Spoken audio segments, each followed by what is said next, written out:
Welcome to another episode of What I Made at Art School. Except this time round, it's different because I have graduated, as you can see here in this picture of me looking way too happy to be shaking the hand of our Vice Chancellor. It's 2025, I'm not at art school, but I'm still making art. Hence why I'm making this video to share with you all what I've been up to. So, I haven't been at uni, I have been unemployed. I think I got a job in around April, so yeah, the first 3 months I was at home, doing stuff, not working, not making any money. But I was doing some volunteering at an art gallery, which was cool. And I got to visit my friends and sister in Melbourne, and that was really fun. Got to see some art. And yeah, so I eventually got some jobs. That is a picture of a audio mixer because I am an AV technician now, as well as working in events and working for an art gallery. So yeah, from April onwards, the whole work, learning new skills stuff has also been occupying my time. Firstly, the artwork. So I started the year by selling all my paint on Trade Me. I had decided that I wasn't going to focus on painting this year. I was going to focus on video art.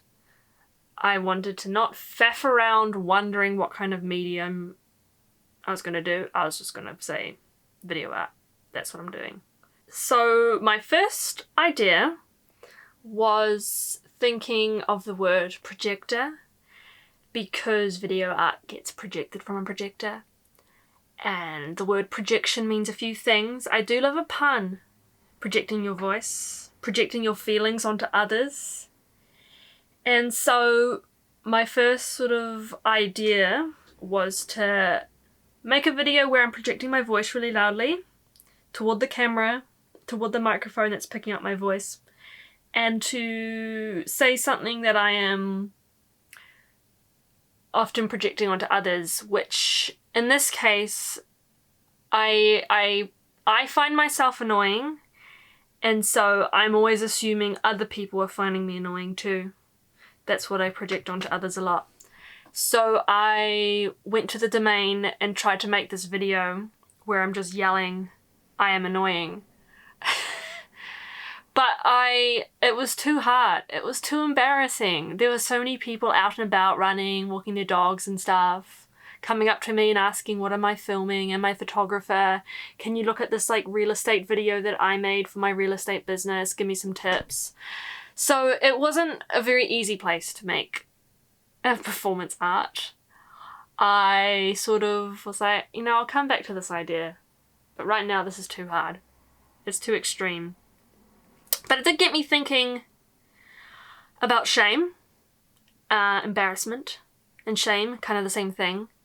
And as pointed out to me by my therapist, shame makes us want to hide and keep it secret. And so to reveal your shame, you are destroying it. And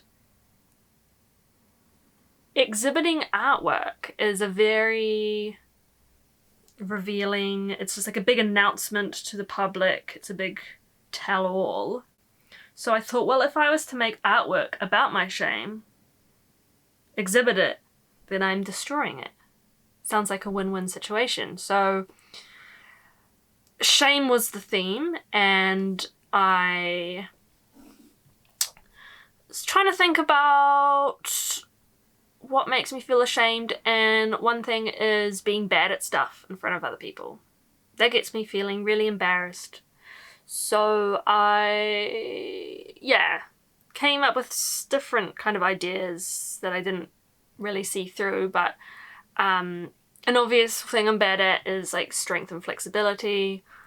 That comes up in my work a lot because I need to be quite strong as an AV technician, and I am definitely not.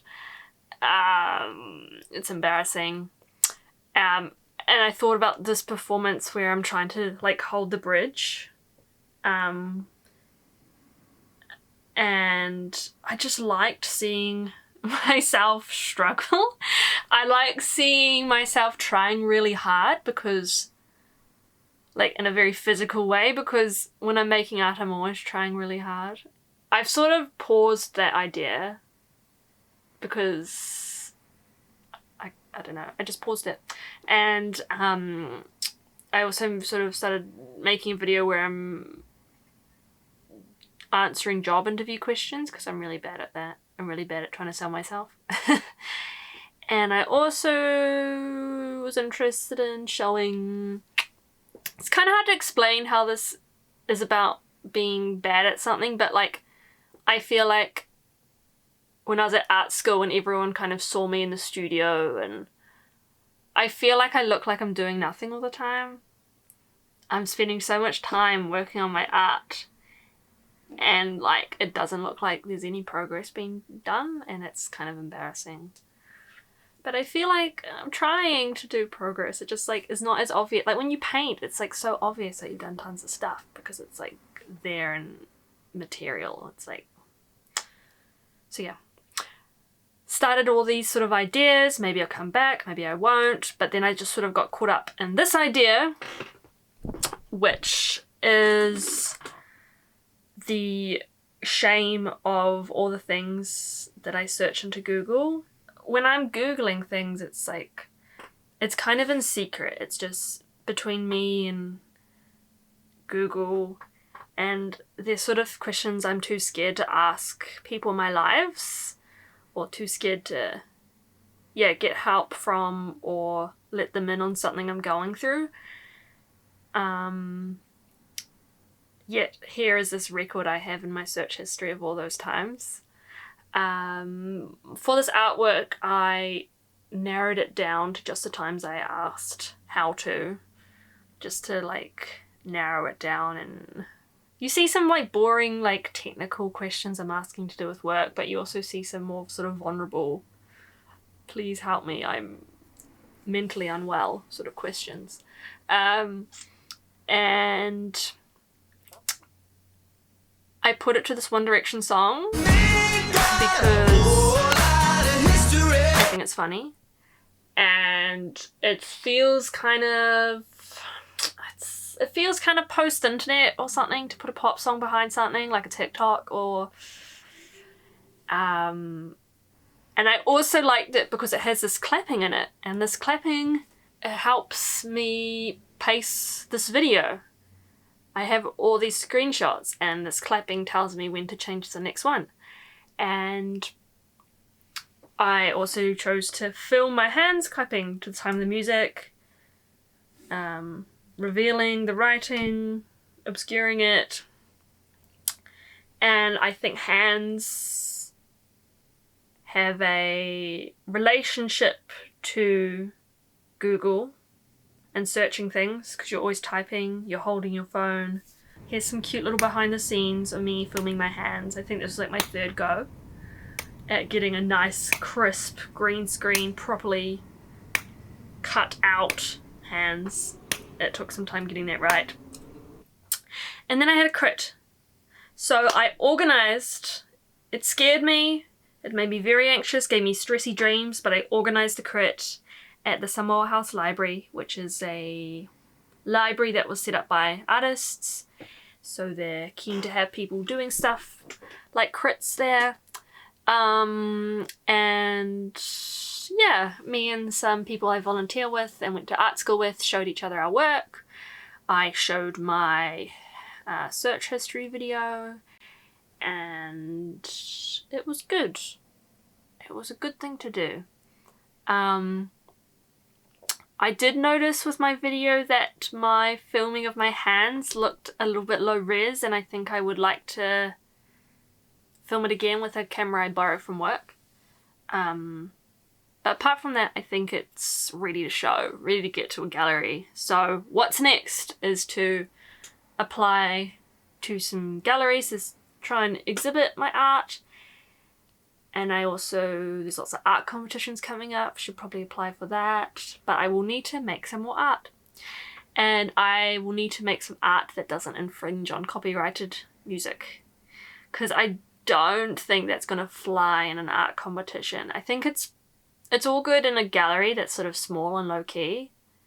But yeah, art competitions, I think I need something that I have all the rights to. And also more crits. Bigger and better crits. Gotta make that artist community. Got to have an idea what people around me are making.